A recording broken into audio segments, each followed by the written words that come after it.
The polis education ചാനലിലേക്ക് എല്ലാ +2 political science വിദ്യാർത്ഥികൾക്കും സ്വാഗതം. പൊളിറ്റിക്കൽ സയൻസിൽ റിപ്പീറ്റ് ചെയ്ത് ചോദിച്ചുകൊണ്ടിരിക്കുന്ന ഏറ്റവും പ്രധാനപ്പെട്ട ചോദ്യങ്ങളും ഉത്തരങ്ങളുമാണ് ഈ ചാനലിൽ ഉണ്ടായിരിക്കുക.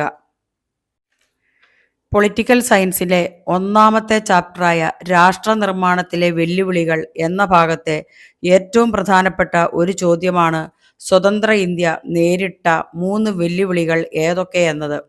ഇത് 1.5 മാർക്കിൻ്റേതായും 3 മാർക്കിൻ്റേതായും ചോദിക്കാറുണ്ട് എന്നതാണ് ഈ ചോദ്യത്തിൻ്റെ പ്രത്യേകത.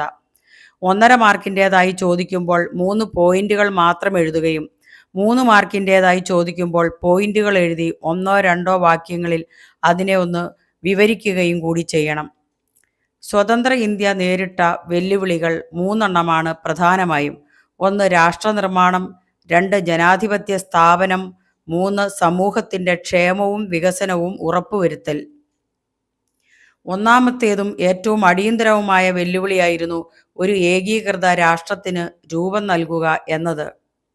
ഒരു ഭൂഖണ്ഡത്തിൻ്റെ അത്ര വലിപ്പവും വൈവിധ്യവുമുള്ള നാടാണ് നമ്മുടെ ഇന്ത്യ എന്ന് നമുക്കെല്ലാവർക്കും അറിയാം.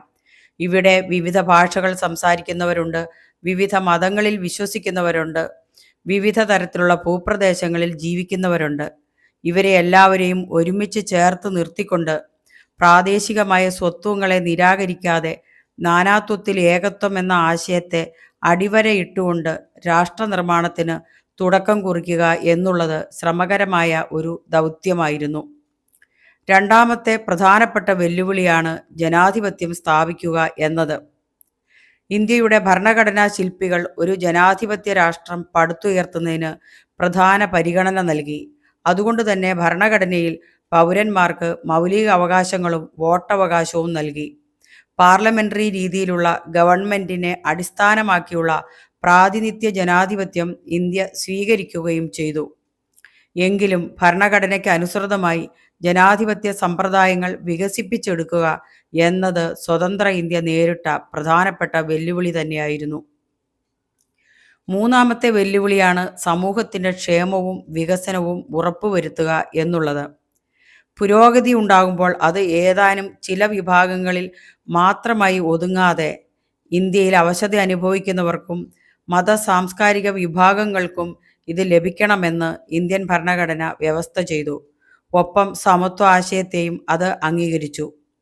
ഇന്ത്യൻ ഭരണഘടനയിലെ രാഷ്ട്രനയം സംബന്ധിച്ച നിർദ്ദേശക തത്വങ്ങളിൽ ഒരു ജനാധിപത്യ രാഷ്ട്രം കൈവരിക്കേണ്ട ക്ഷേമ ലക്ഷ്യങ്ങൾ ഉൾപ്പെടുത്തിയിട്ടുമുണ്ട്.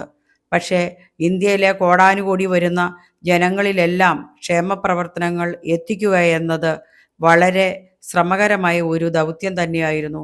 ഇന്നും അത് പൂർത്തീകരിക്കാൻ കഴിഞ്ഞിട്ടില്ല എന്നുള്ളതാണ് സത്യം.